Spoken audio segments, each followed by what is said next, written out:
안녕하세요. 한 주간의 법조계 이슈와 소식을 한데 모아 전해드리는 로투데이 스페셜 신세아입니다. 변호사 업계에 청년 바람이 거세 보입니다. 지난 25일 서울지방변호사회장에 최초로 로스쿨 출신 김정욱 변호사가 당선되고 이틀 뒤 결선 투표까지 간 대한변호사협회장 선거에선 로스쿨 변호사들을 주요 지지층으로 둔 이종엽 변호사가 당선했기 때문인데요. 변호사 단체 새로운 수장들의 당선 현장을 법률방송이 취재했습니다. 아기들의 젖병 세정제에서 유해한 금속가루가 검출됐다면 어떨까요? 국내 유명 업체에서 생산하는 젖병에서 이런 일이 실제로 벌어졌다고 하는데요. 온라인 맘카페를 중심으로 논란이 확산되는 가운데 급기야 한국소비자원에 이번 사건에 대한 집단 분쟁 조정 신청서가 접수됐다고 합니다. 법률방송이 단독 취재했습니다. 그 외 기획보도 이어서 전해드리겠습니다. 대한변협회장 선거 사상 가장 많은 5명의 후보가 출마해 치열한 접전을 벌였던 변협회장 선거가 이종엽, 조현욱 두 후보의 결선 투표로 이어지게 됐습니다. 팽팽한 접전 끝에 유효 투표의 3분의 1 이상을 얻은 후보가 나오지 않아 1, 2위 후보가 결선 투표를 다시 벌이게 된 건데요. 내일 결선 투표를 앞두고 이종엽, 조현욱 두 후보 모두 막판 세결집에 집중하며 지지를 호소하고 있는데 관련 내용을 왕성민 기자가 취재했습니다. 제51대 대한변협회장 선거 본투표가 종료된 어제 저녁 8시 서울 역삼동 대한변협회관. 개표를 앞두고 속속 모여든 후보자와 캠프 관계자들이 후련한 인사를 나눕니다.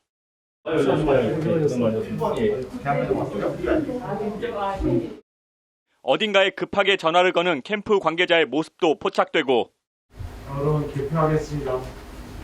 개표합니다. 그리고 투표 마감 10분 뒤 투표 결과가 발표되자 캠프 관계자들이 앞다퉈 스크린 주변으로 몰려듭니다. 스크린에 뜬 투표 결과를 유심히 확인하며 화면을 촬영하느라 여념이 없습니다.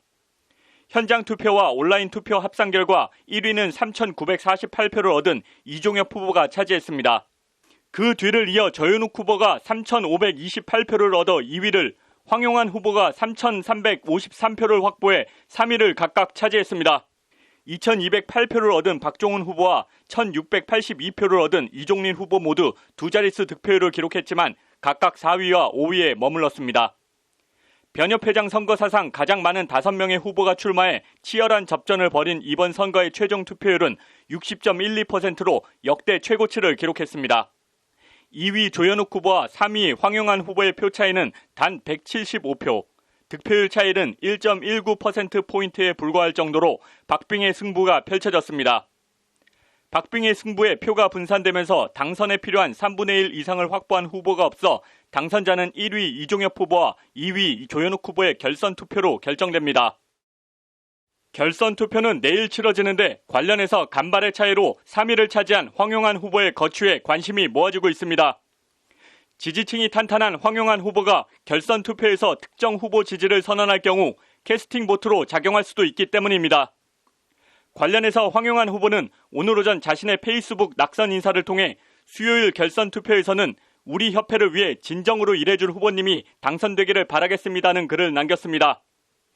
이종린 후보도 페이스북에 선거 기간 동안 함께 하신 다른 후보님들에게도 감사를 드리며 대한변협에 더욱 필요하실 분을 적극 응원하겠습니다라고 적었습니다. 특정 후보를 거명하진 않았지만 진정으로 일해줄 후보님, 대한변협에 더욱 필요하실 분, 적극 응원하겠다는 표현 등이 염두에 둔 지지 후보가 있는 것처럼 해석될 수도 있는 대목입니다. 관련해서 2위를 차지한 조현욱 후보는 황용안 후보와 이종린 후보의 지지 선언을 이끌어내는 데 공을 들이며 전력 투구하고 있는 것으로 전해졌습니다. 반면 1위를 차지한 이종엽 후보는 15%의 득표율을 보이며 저력을 과시한 박종훈 후보와의 연대를 모색하는 데 집중하고 있는 것으로 알려졌습니다. 투표가 내일 저녁 8시에 종료되고 모바일 온라인 투표도 가능한 만큼 이종엽 후보와 조현욱 후보 모두 마지막까지 사력을 다해 다른 후보와의 연대를 이끌어내 승리를 확정짓겠다는 전략입니다. 이미 서울지방변호사회 회장에 당선된 김정욱 후보와 선거 연대를 선언한 이종엽 후보가 로스쿨 출신 젊은 변호사들의 지지를 등에 업고 1위를 수성하느냐. 70년 변협 역사상 최초의 여성 변협회장을 표방하며 출마한 조현욱 후보가 막판 뒷심을 발휘하며 승부를 뒤집고 역전승에 성공하느냐. 이종엽이냐 조현욱이냐, 조현욱이냐 이종엽이냐, 누가 마지막에 웃는 후보가 될지 법조계의 이목이 집중되고 있습니다. 법률방송 왕성민입니다. 제51대 대한변협회장에 이종엽 변호사가 당선됐습니다. 이번 선거는 역대 최다인 5명의 후보가 출마해 1차 투표에서 당선자를 가리지 못하고 1, 2위 후보가 결선 투표까지 가는 치열한 접전 끝에 이종엽 후보가 조현욱 후보를 누르고 당선의 기쁨을 맛봤습니다. 오늘 서울 역삼동 대한변협회관에선 당선증 수여식이 열렸는데요. 치열했던 결선 투표 개표 현장과 당선증 수여식 현장을 장한지 기자가 취재했습니다. 당선증 제51대 대한변호사협회 회장 당선자 이종엽.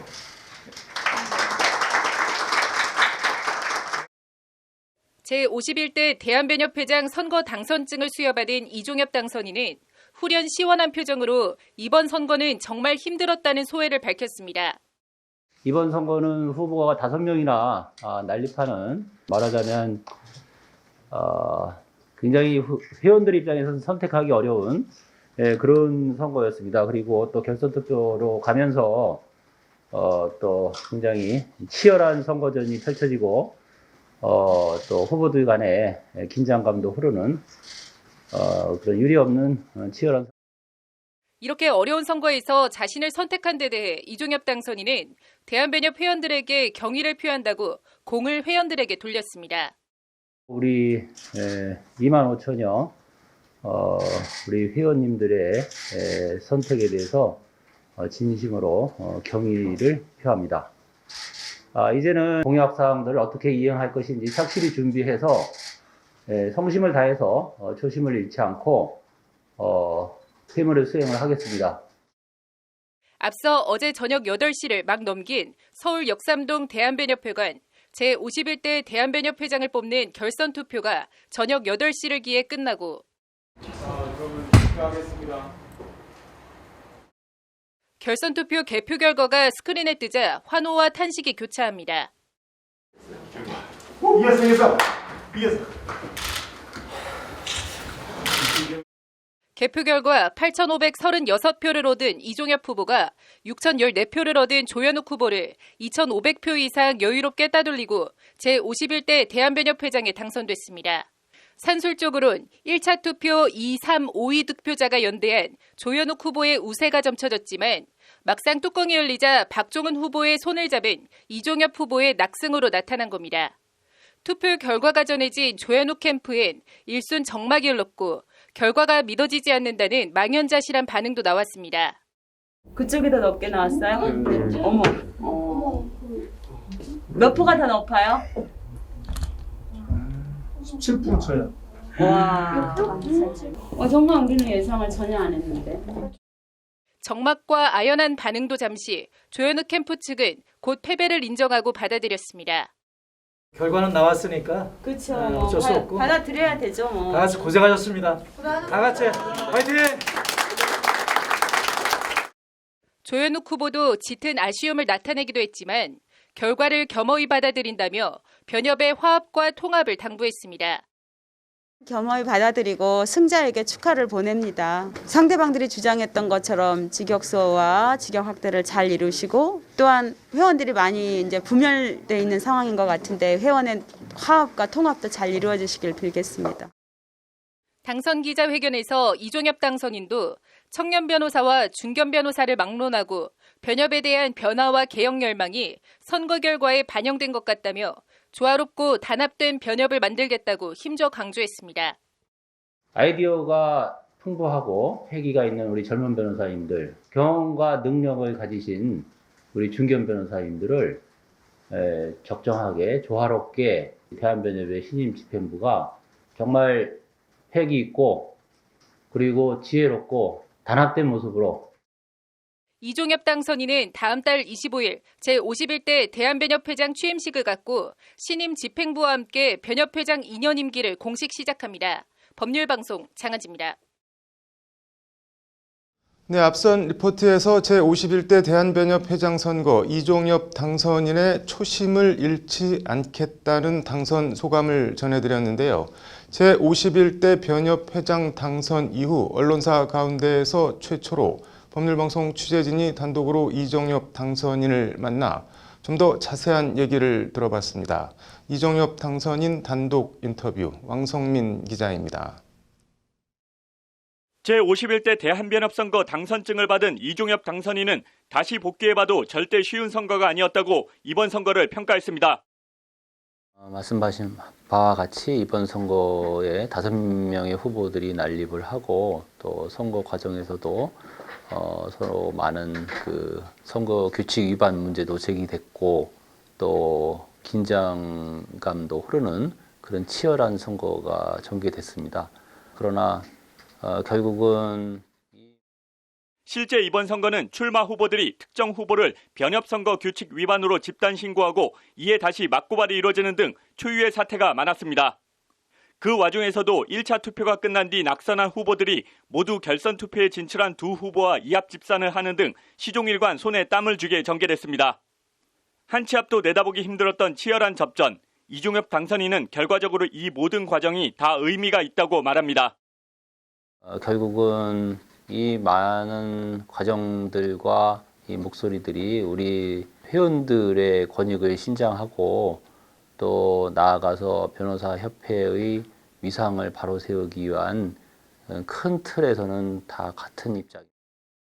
이종엽 당선인은 그러면서 조현욱 후보와 황용환, 이종린 후보의 3자 연대에 지지 기반인 로스쿨 출신 청년 변호사들이 위기감을 느끼고 결집한 게 결선 투표의 낙승에 전화위복의 계기가 된 것 같다고 조심스럽게 평가합니다.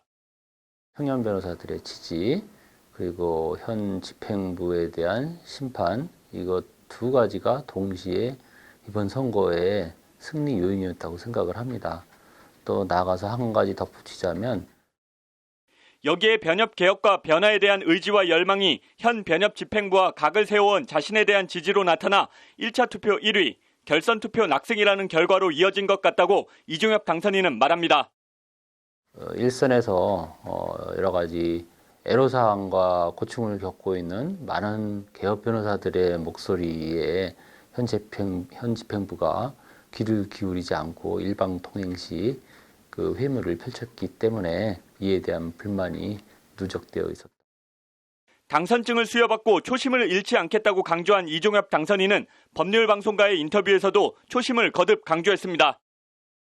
앞으로 선거 과정에서 제가 약속한 그런 공약들을 초심을 잃지 않고 착실히 이행해 나가도록 하겠습니다. 그리고 꿋꿋하게 우리 대한변협의 위상을 바로 세우는 일에 매진하겠습니다. 또 강한 변협과 직역수호, 대한변협 위상 회복은 서로 다른 별개의 화두나 문제가 아니라 뿌리를 같이 하는 한 나무의 한 가지라고 이종엽 당선인은 진단합니다.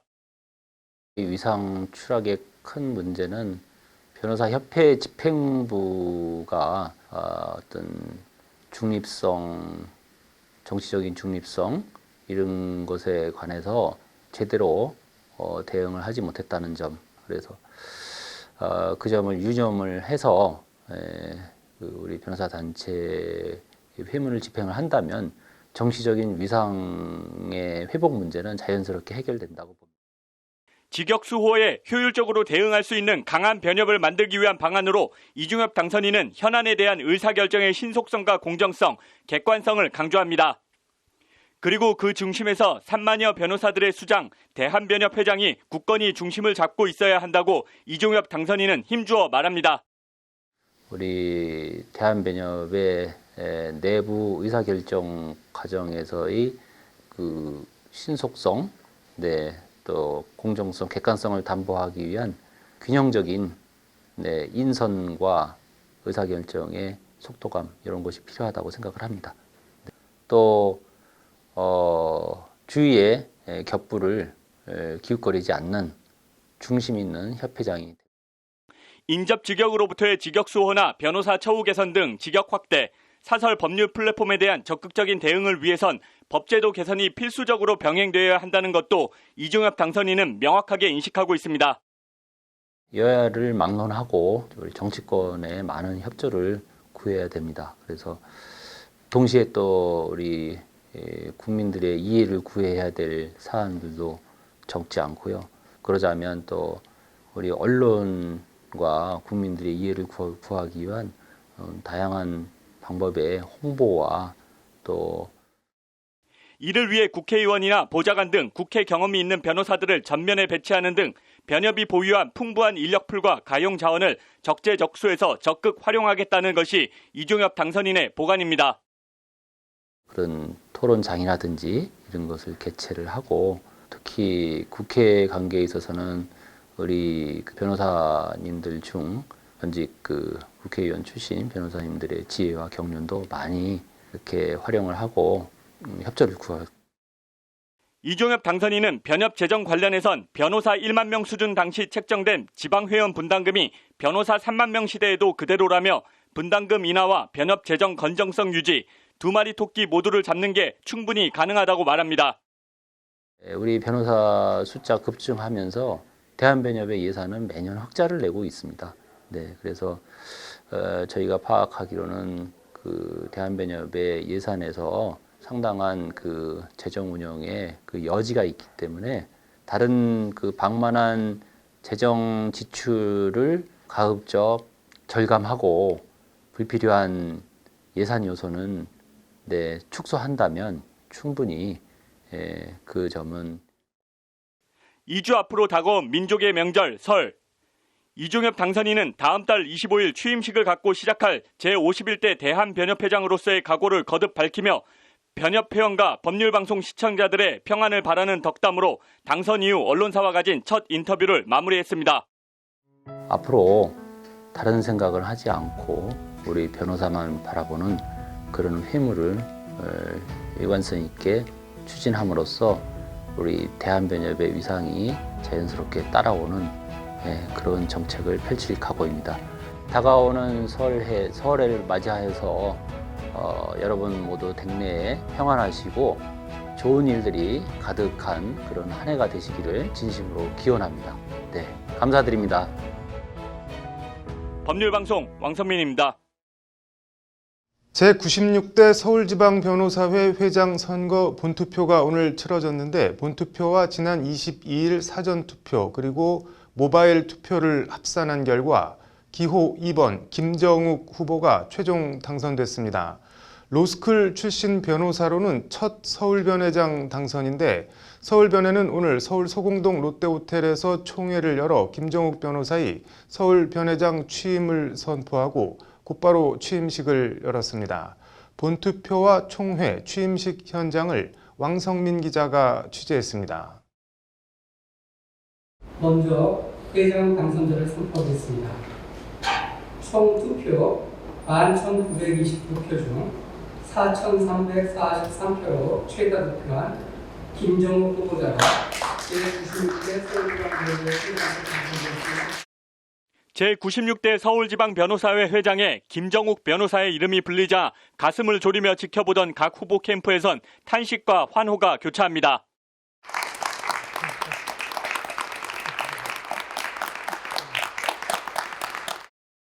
당선 선포에 이어 곧바로 진행된 제96대 서울지방변호사회 회장 취임식. 신임 김정욱 회장이 이어받은 서울지방변호사회 깃발을 휘두르자 열기는 절정에 달합니다.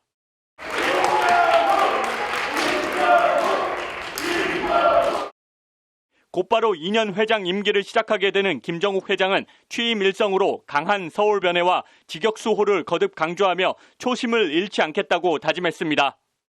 앞장서서 지각함께 힘쓰고 약속드린 공약을 바탕으로 회원님들의 복지 향상에도 신력을 기울이겠습니다. 출마를 결심한 날 회원들을 위한 서울을 만들겠다는 각오를 다졌습니다. 임기를 마치는 그날까지 초심을 잃지 않겠습니다. 총 투표율은 64.7%로 집계됐으며 기호 3번 윤성철 후보는 3,767표를 얻어 2위를, 재선에 도전한 박종우 변호사는 3,485표를 얻어 3위를 차지했습니다. 로스쿨 출신으로는 첫 서울변회장에 취임한 김정욱 회장은 통합과 화합의 서울변회를 만들겠다는 말로 취임사를 마무리했습니다. 마지막으로 선의의 경쟁을 해주신 박종호 변호사님, 임선자 변호사님께 감사 인사 드립니다. 두 변호사님께서 제안해 주신 공약도 잘 참고하여 반영하도록 하겠습니다. 서울의 회무를 진행함에 있어 많은 조언을 부탁드리겠습니다. 통합과 화합의 서울을 만들겠습니다. 성균관대 공대와 서울시립대 로스쿨을 졸업한 김정욱 회장은 변시 2회 출신으로 젊은 로스쿨 출신 변호사들이 주축이 돼 만든 한국법조인협회 초대 회장을 역임했습니다. 사법시험 존치와 로스쿨 정상화 사이에서 법조계가 극심한 갈등과 내홍을 겪던 2015년 무렵 로스쿨 출신 변호사들의 구심점 역할을 하며 높은 인지도를 쌓았습니다. 이후 대한변협 부협회장과 서울변의 부회장 등을 지내며 회무 경험을 쌓았고 직역수호 변호사단을 이끌며 네이버 엑스퍼트와 로톡을 변호사법 위반으로 검찰에 고발하기도 했습니다. 취임식 이후 진행된 기자회견에서도 김정욱 회장은 사설 법률 플랫폼에 대해 지속적으로 가능한 한 모든 수단과 자원을 활용해 단호하게 대응하겠다고 강조했습니다.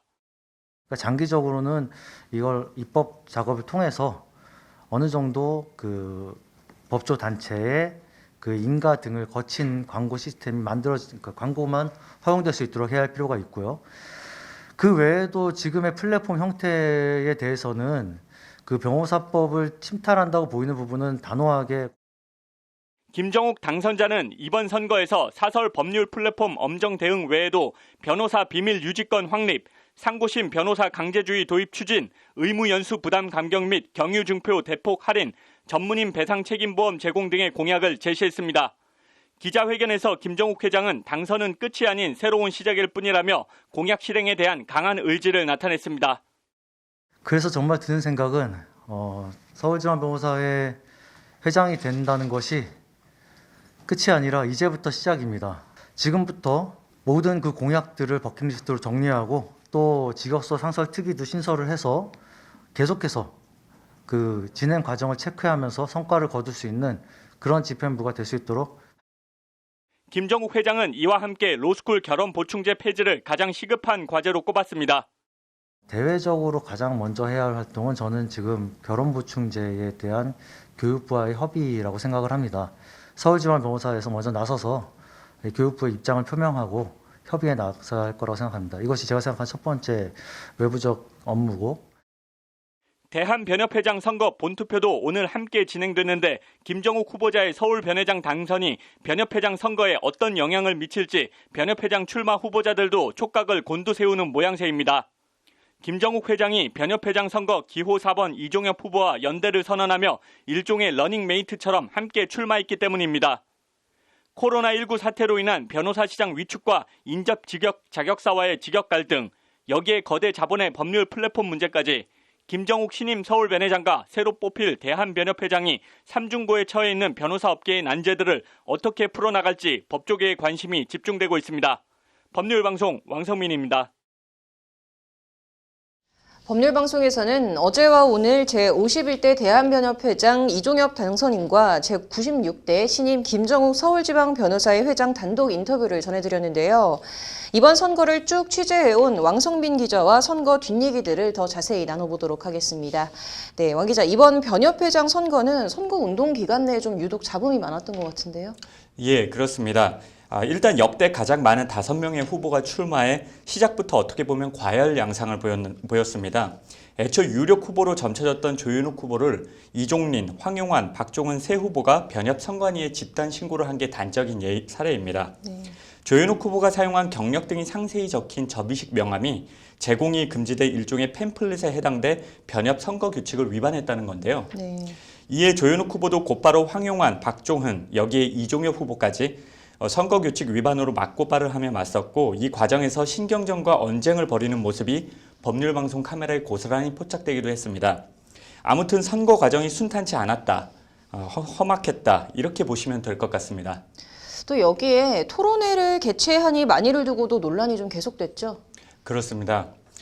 이전에는 변협회장 선거 때마다 변협 선관위 주최로 정책 토론회가 열렸고 후보자들이 열띤 공방을 벌이며 정책과 자질을 검증받았습니다.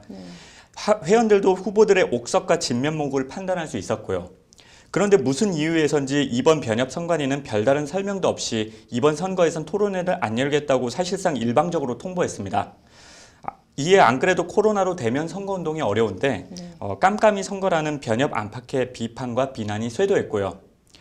법률방송 대담 프로그램에 출연한 5명의 후보들 모두 공개적으로 토론회 개최를 촉구했고 이런 안팎의 비판과 압박에 변협에서 토론회를 열기로 입장을 바꿨지만 이번엔 너무 촉박한 일정 등의 사유로 이종엽, 조현욱, 이 유력 후보 2명이 결국 토론회에 불참하게 되면서 맥빠진 반쪽짜리 토론회로 가 되고 말았습니다. 네. 이번 선관위는 언론사나 방송사 주최 토론회도 사실상 일체 불허했는데 애초 왜 계속해오던 토론회를 금지했는지 그 이유와 배경을 두고 설왕설래가 오가기도 했고 아무튼 깜깜이 선거라는 논란과 혼란을 자초했다는 비판을 피하긴 힘들어 보입니다. 네. 지금 결선 투표에서는 이찬희 협회장의 선거 개입 논란도 좀 불거져서 논란이 된 것 같은데요. 예, 그렇습니다. 25일 1차 투표에서 당선자를 확정하지 못하고 27일 1위 이종엽 후보와 2위 조현욱 후보의 결선 투표로 당선자를 가리게 됐습니다. 결선 투표 진출 후보와 낙마한 후보들 사이 치열한 합종 연횡이 전개되며 그야말로 시계제로의 팽팽한 긴장 상태가 펼쳐졌는데요. 이런 상황에서 결선 투표를 하루 앞둔 26일 밤 이찬희 협회장이 자신의 페이스북에 조현욱 후보와 1차 투표에서 낙마한 3위 황용환, 5위 이종린 후보의 단일화 기사를 공유하며 대한변협이 정치권과 다른 이유이자 힘의 근원은 소통과 화합인 듯 합니다라는 메시지를 남겼습니다. 물론 누구를 찍으라고 직접적으로 공개 지지를 선언한 건 아니지만 누가 보더라도 선거 중립을 지켜야 할 협회장이 협회장 신분으로 부적절했다는 비판이 제기될 수밖에 없는데요. 이것 말고도 굳이 이종엽 후보가 과태료 300만 원을 받은 사실을 페이스북에 적시하는 등 논란과 그리고 이종엽 후보 측의 반발을 자초한 측면이 있습니다. 이제 그럼에도 이 결선 투표에서 이종엽 당선자가 어떻게 보면 좀 의외의 압승을 했어요. 그렇습니다. 일단 1차 투표에서는 이종엽 후보가 3,948표, 조현욱 후보가 3,528표, 황용환 후보가 3,353표를 얻어 각각 1, 2, 3위를 차지했습니다. 표 차이가 그리 크지 않았습니다. 이런 상황에서 조현욱 후보가 황용환 후보의 지지 선언을 이끌어내고 5위이긴 하지만 두 자릿수 득표를 올린 이종린 후보까지 3자 연대를 성사시키면서 판세가 넘어간 것 아니냐는 예상과 전망이 나오기도 했는데요. 결선 투표 결과는 이종엽 후보가 8,536표, 조현욱 후보가 6,014표, 2,500표 차 이상 압승으로 끝났습니다. 결선 투표 결과가 전해지자 조현욱 캠프에서는 당시 법률방송 취재진이 캠프 사무실 현장에 있었는데요. 예상 외의 큰 패배에 정말 진견하며 믿기 어렵다는 반응을 보이기도 했습니다. 이게 이종엽 당시 후보 입장에서는 이제 압승, 또 조현욱 후보 입장에서는 좀 쓰라린 패배인 것 같은데 이유나 배경을 좀 분석해 본다면 좀 어떨까요? 네, 1차 투표에서 근소한 차이로 3위를 차지하면 사실상 캐스팅 보트처럼 인식된 황용환 후보가 조현욱 후보 지지를 선언하면서 연대한 게 결과적으로 위기감을 느낀 이종엽 후보 지지층의 결집을 유도했고 반면 조현욱 후보 입장에선 생각보다 연대의 효과를 보지 못했다는 것이 대체적인 분석입니다. 이종엽 후보 핵심 지지층은 로스쿨 출신 젊은 변호사들인데요. 특히 한국법조인협회 소속 청년 변호사들은 사법시험으로 대표되는 어떻게 보면 앙시앙 레짐, 구체제와 맞서 싸우며 조직력과 단결력을 키워왔는데 이번 선거에서 이종엽 후보의 당선을 일종의 변협 정권 교체로 인식한 측면도 있습니다. 그런데 결선 투표 전날 조현욱 후보가 사실상 자신을 집단 신고까지 했던 황용환, 이종린 후보와 극적인 3자 연대를 성사시키자 이번에 정권 교체를 못하면 영영 못한다는 위기의식이 팽배해지면서 선거에 상대적으로 무관심했던 청년 변호사들을 대거 결선 투표장으로 불러들였다는 것이 중론입니다. 여기에 이찬희 협회장의 선거 개입 논란도 현 변협 집행부의 반감이나 불만을 가지고 있는 회원을 자극해 결선 투표에서 이종엽 후보 지지로 이어진 측면이 있습니다. 반면 1차 투표에서 황영환 후보를 찍었던 유권자들은 결선 투표에서 굳이 다시 조현욱 후보를 찍어야 할 이유나 필요가 상대적으로 빈약해 3자 연대에도 불구하고 조현욱 후보가 별다른 재미를 보지 못했다는 평가입니다. 관련해서 조현욱 후보 캠프 내에선 이찬희 협회장 논란으로 손해만 봤다는 볼멘 소리가 나오기도 했습니다. 지금 서울지방변호사회장 선거에서도 지금 로스쿨 출신 청년 변호사들의 좀 바람이 거셌습니다. 그렇죠? 그렇습니다. 이번에 당선된 김정욱 회장부터 로스쿨을 나온 변호사 시험 2회 출신으로 서울변회장 두 번째 도전 윤성철 후보, 서울변회장 재선 도전 박종우 후보를 따돌리고 당선됐습니다.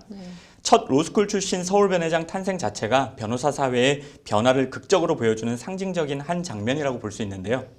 일단 매해 로스쿨 출신 변호사들이 1,500명 안팎 배출되면서 극적으로 자연스레 세를 불려나가고 있습니다.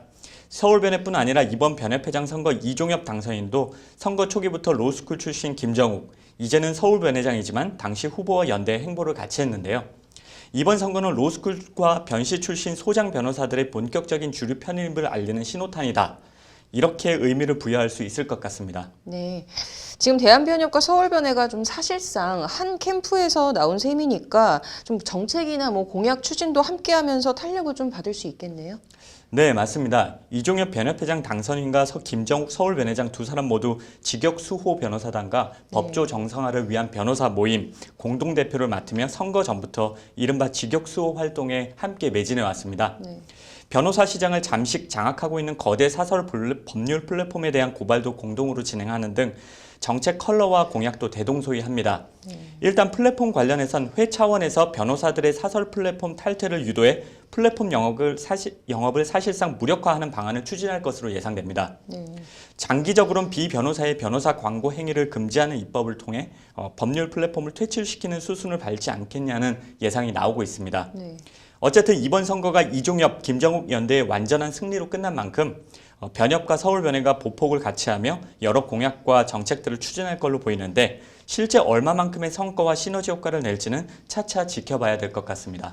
지금 상황을 보니까 확실히 좀 로스쿨 출신들이 좀 하나의 강력한 세력이 된 것 같은데요. 법조계 주류 변화와 좀 신호탄이라는 평가가 좀 인상적입니다. 관심 갖고 함께 지켜봐야겠네요. 오늘 잘 들었습니다.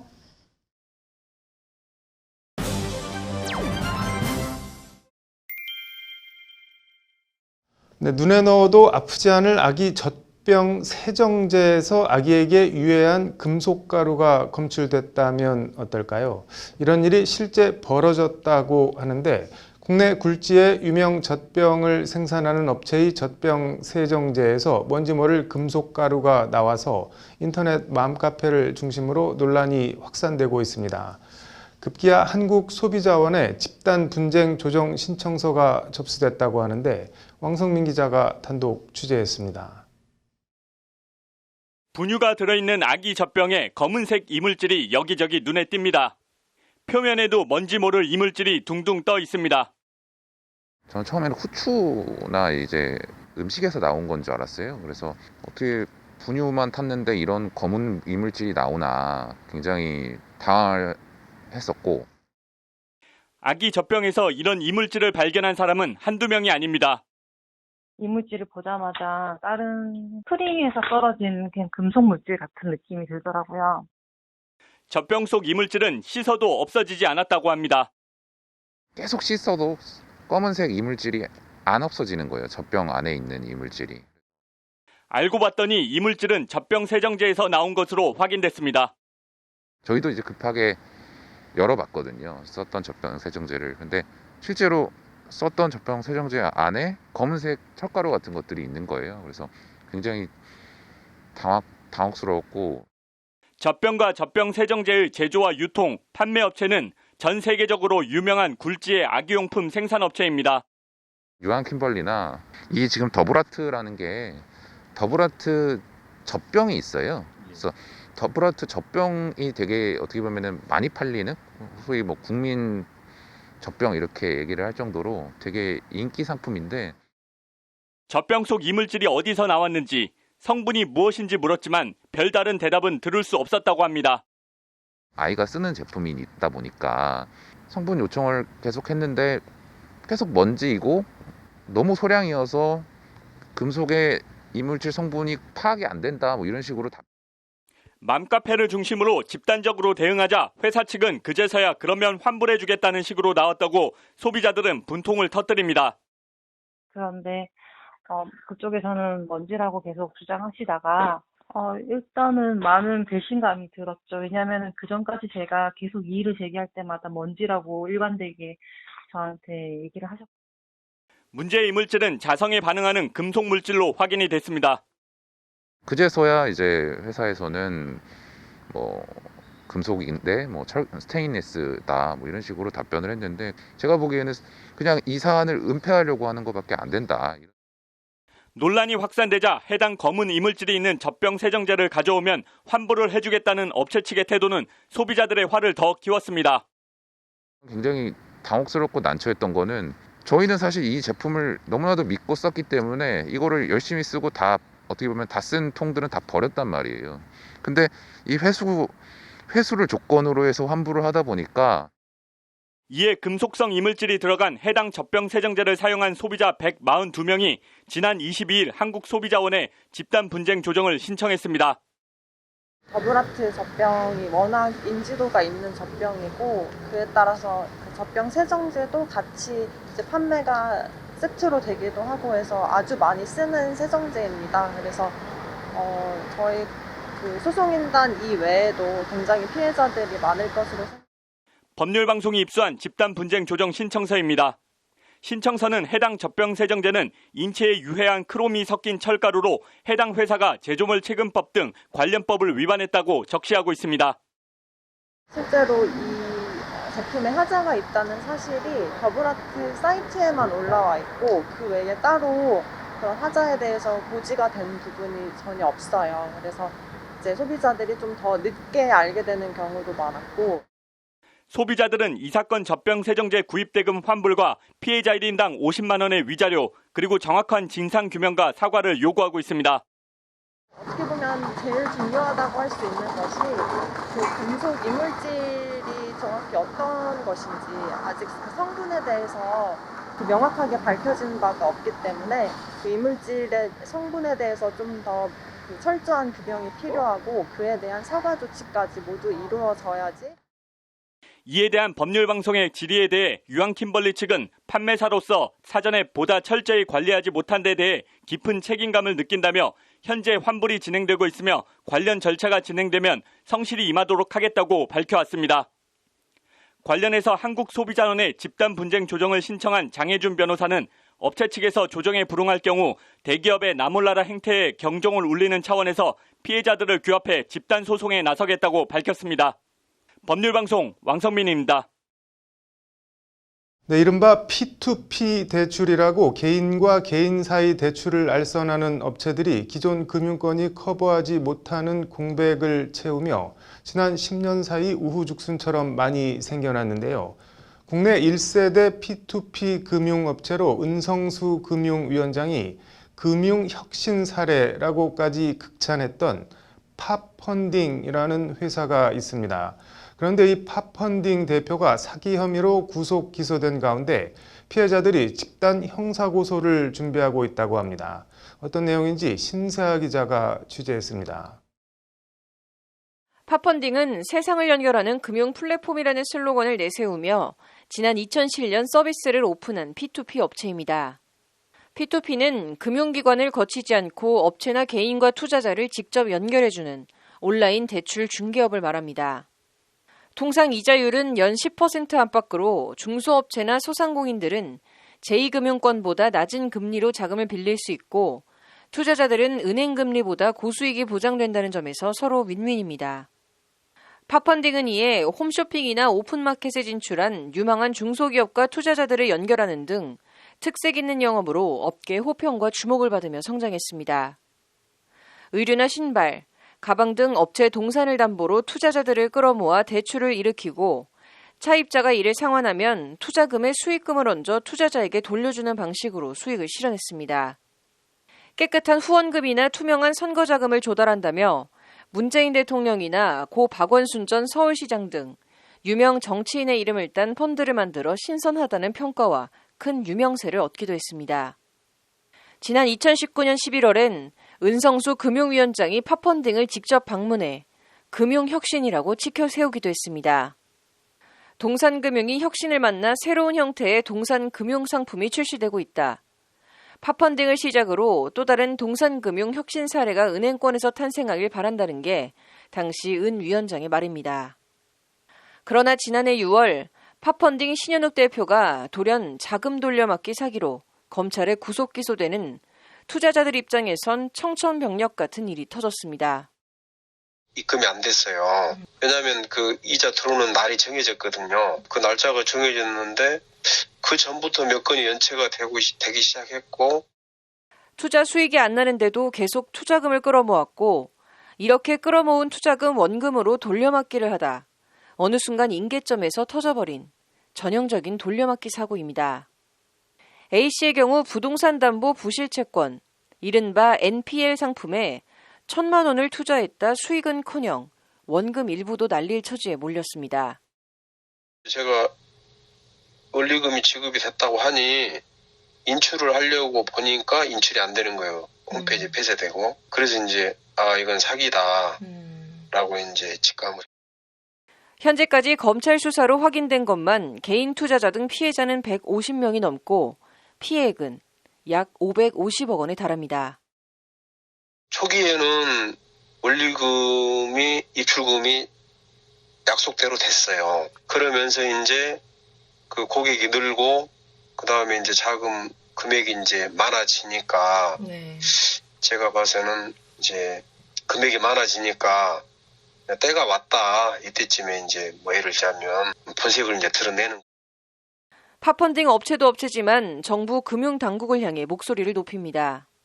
금융혁신 사례라고 한껏 축하 세웠던 결과가 결국 이거냐는 항변입니다.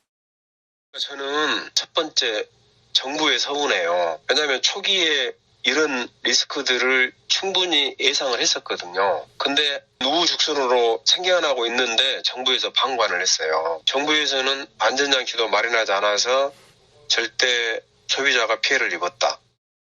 이런 가운데 팝펀딩 신현욱 대표에 대한 검찰의 구속 기소와는 별개로 피해자들이 공동소송 플랫폼 화난 사람들을 통해 별도의 집단 형사고소를 준비하고 있습니다. 정보가 부족한 사람들은 정부를 믿고 이제 그런데 투자를 유혹을 당하는 거죠. 결과론적으로 저는 정부에서 철저하게 조사를 해가지고 엄벌을 해야 된다고. 피해자들을 모아 집단 형사고소를 준비하고 있는 박종구 변호사는 추후 업체나 대표를 상대로 민사소송을 내기 위한 원활한 증거조사 방편 차원이라고 고소 취지를 설명했습니다.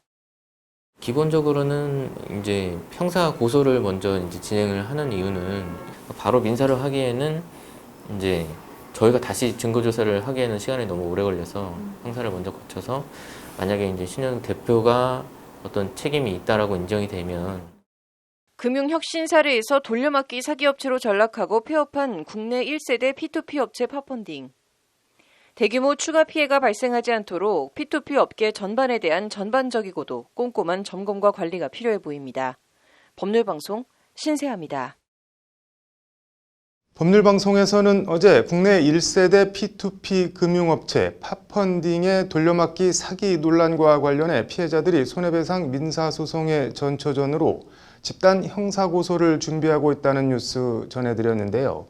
피해자들을 대리해 집단 형사고소를 준비하고 있는 박중구 변호사를 만나 관련 얘기를 자세히 들어봤습니다. 신세아 기자입니다. 법률방송 취재진을 만난 박중구 변호사는 P2P 대출 구조와 시스템을 설명하는 말로 인터뷰를 시작했습니다.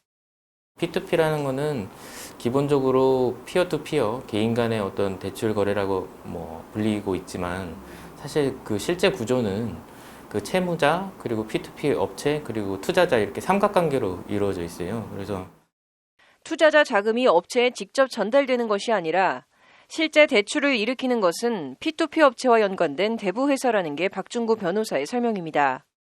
그러다 보니까 결국에는 투자자가 그 채무자와 어떤 직접적인 채권 채무 관계가 생기는 것이 아니라 투자자는 그냥 P2P 업체에 대한 원리금 수취권만을 가지고 그리고 대부 회사가 이제 채무자에 대해서 이제 채권을 가지게 되는 거죠. 그래서 투자자는 채무자에 대해서 어떤 채권 관계를 가지지 못하는 구조로 돼 있습니다. 관련해서 박중구 변호사는 P2P 업체를 단순한 대출 중개 플랫폼으로 봐선 안 된다고 거듭 강조합니다. 그런 건데 사실 이제 정확하게는 그런 중개 업체가 있고 그 자회사로 또 대부 회사가 있어요. 구조가 그러다 보니까 P2P 업체가 그냥 플랫폼이라고만 하기에는 조금 오해의 소지가 있는 것 같아요. 그와 연계된 대부 회사를 통해서 돈을 빌려주는 구조이기 때문에. 기존 금융권의 문법을 벗어나 대출을 일으킨다는 점에서 분명 일정한 혁신성은 있다고 박준구 변호사는 말합니다. 통상 금융은 뭐 부동산이나 아니면 확인된 신용을 담보로만 해서 이제 대출을 해주거든요. 근데 팝펀딩은 특이하게 이제 중소기업들이 가지고 있는 어떤 재고들을 다 그 뭐 가치 평가를 해서 그거를 가지고 담보로 해서 대출을 해주는 뭐 이때까지 금융이 하지 않았던. 그런데 역설적으로 문제는 이런 혁신성에서 발생했습니다. 혁신에 비해 엄격한 관리와 감독이 부실했던 겁니다. 근데 이제 문제는 그런 동산담보대출이 가능하려면 정말 그 동산이 가치 뭐 수량이 얼마나 있는지 그리고 가치가 어느 정도 되는지에 대한 어떤 관리가 필요한데 그 팝펀딩 자체로도 관리를 하고 뭐 외부적으로도 관리 감독이 필요한데 그런 것이 안 되고 그냥 혁신적이다. 관리 감독 부실은 부실 대출로 이어졌고 결국 웃돌 빼서 아랫돌 괴는 돌려막기식으로 버티다 문제가 한꺼번에 터졌다는 겁니다.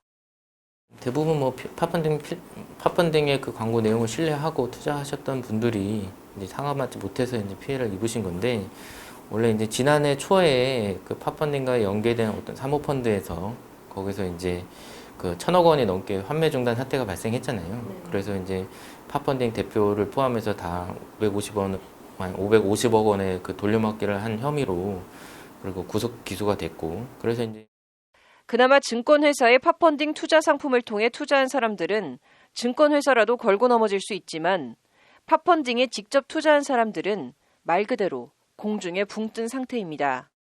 당시 이제 증권회사를 통해서 투자하셨던 분들은 바로 형사고소를 하셔서 지금 형사소송이 1심 진행 중이에요. 근데 증권회사를 통하지 않고 직접 그냥 팝펀딩에게 투자했던 분들은 아무런 진행이 지금 되고 있지 않은 상황.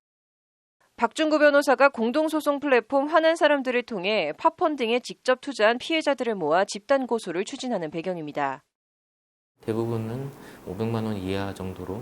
그러니까 소액이다 보니까 사실 이제 소송하기도 어려운 거예요. 소액이다 보니까 손해본 금액 대비 또 소송 비용이 부담이 있다 보니까 또 멍살이게 되고 그래서 이제 단체 소송이 아니고서는 참 쉽게 엄두를 내기 어려운.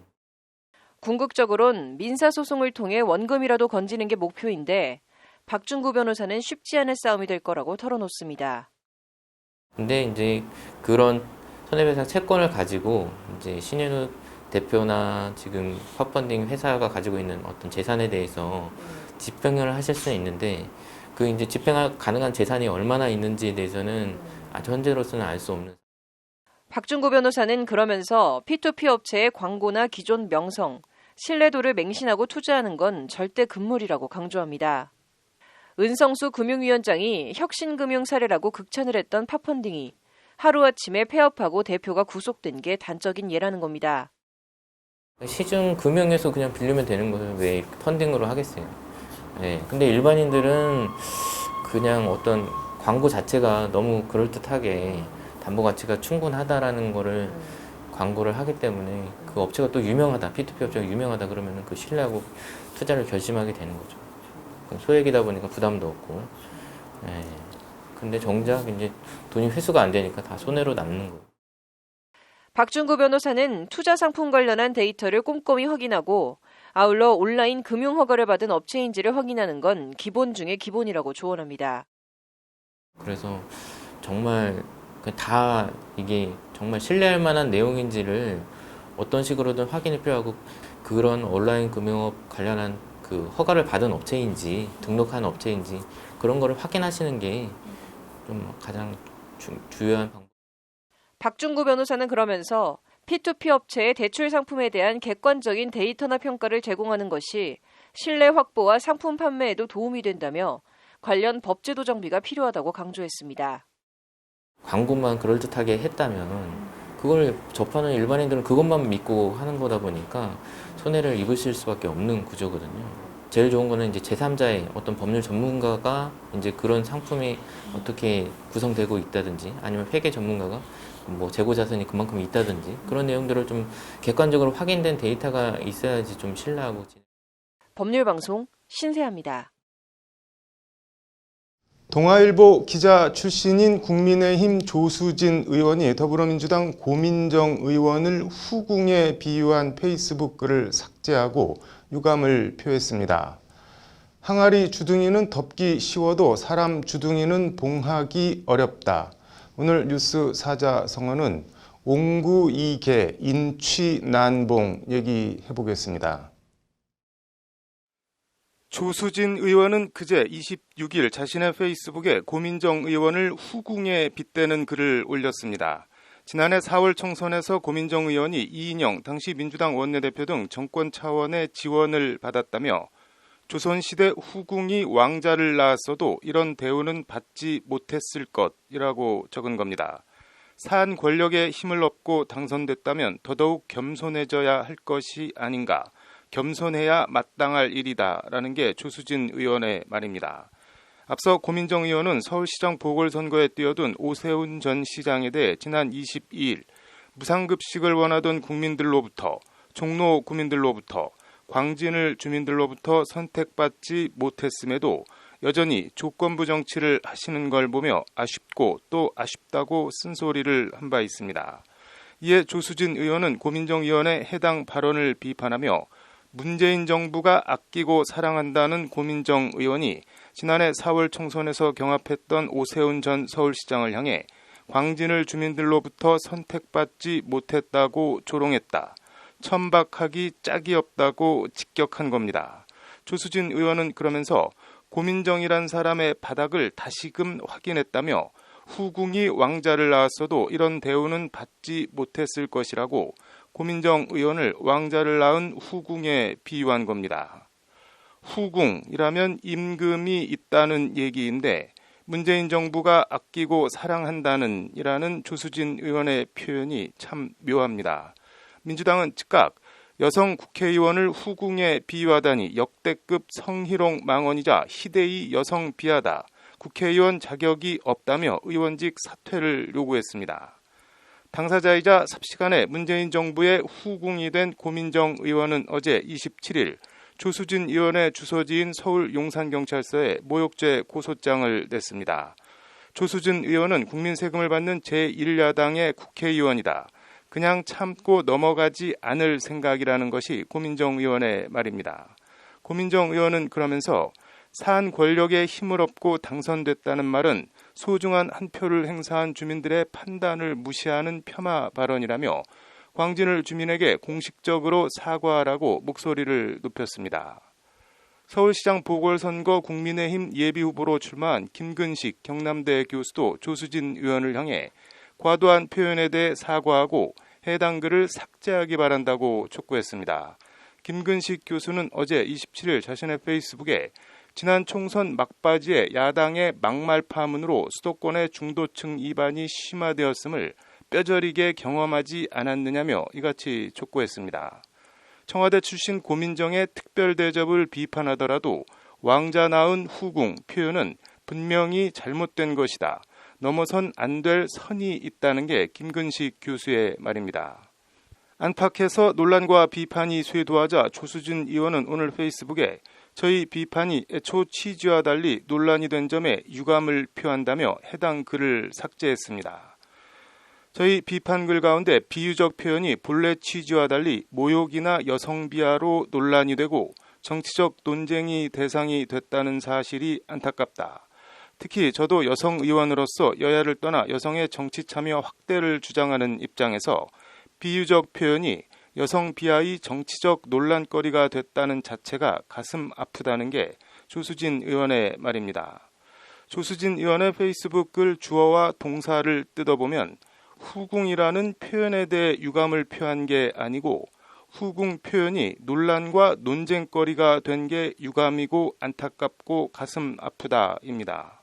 조수진 의원은 이에 다시 한번 제 애초 취지와 달리 비유적 표현이 정치적 논란이 된 점에 대해서 송구스럽게 생각한다고 후궁 표현 자체가 아닌 논란이 된 점이 송구하다고 거듭 강조해 적었습니다. 조수진 의원은 그러면서 고민정 의원님에게도 미안하다며 비유적 표현이 논란이 된 글을 내렸다고 끝까지 표현이 아닌 논란을 강조했습니다. 동아일보와 채널A 기자 출신으로 논설위원까지 지낸 조수진 의원이 기자의 제1야당 대변인의 글과 말을 업으로 살아온 조수진 의원이 의도나 생각 없이 저렇게 비틀어서 일견 모호한 사과문을 올리진 않았으리라 짐작합니다. 그리고 조수진 의원의 후궁 발언은 이번이 처음도 아닙니다. 조수진 의원 스스로 바로 어제까지 언론 취재에 작년 4월 미래한국당 수석대변인 시절에도 같은 표현을 썼다며 전체적 맥락을 보지 않고 비판하는 데 대해서는 할 말이 없다고 말했습니다. 표현에 문제가 있다 하더라도 고민정 의원이 문재인 정부가 아끼고 사랑하는 후궁은 맞지 않느냐는 항변으로 읽힙니다. 사서에 주둥이 취자를 쓰는 옹구이개 인취난봉이라는 표현이 있습니다. 항아리 주둥이는 덮기 쉬워도 사람 주둥이는 봉하기 어렵다는 뜻입니다. 돼지 저자를 써서 돼지 주둥이는 봉할 수 있지만 사람 주둥이는 봉하기 어렵다. 저취능봉, 인취난봉이라는 댓글로도 쓰입니다. 구시화지문, 설시참신도, 당나라 말기에 태어나 5개 나라에서 재상을 지낸 풍도가 남긴 말로 입은 화를 부르는 문이요 혀는 몸을 베는 칼이다 등 뜻입니다. 정치는 말의 예술이지만 말로 망하기도 하는 게 정치다. 제 말이 아니라 서울시장 보궐선거 국민의힘 예비후보 김근식 교수가 넘어선 안 될 선이 있다며 조수진 의원의 후궁 발언 사과를 촉구하며 한 말입니다. 말로 망하기도 하는 게 정치다. 국회 윤리특위에 제소됐다고 하는데 조수진 의원이 어떻게 생각할지 궁금합니다. 뉴스 사자성어였습니다.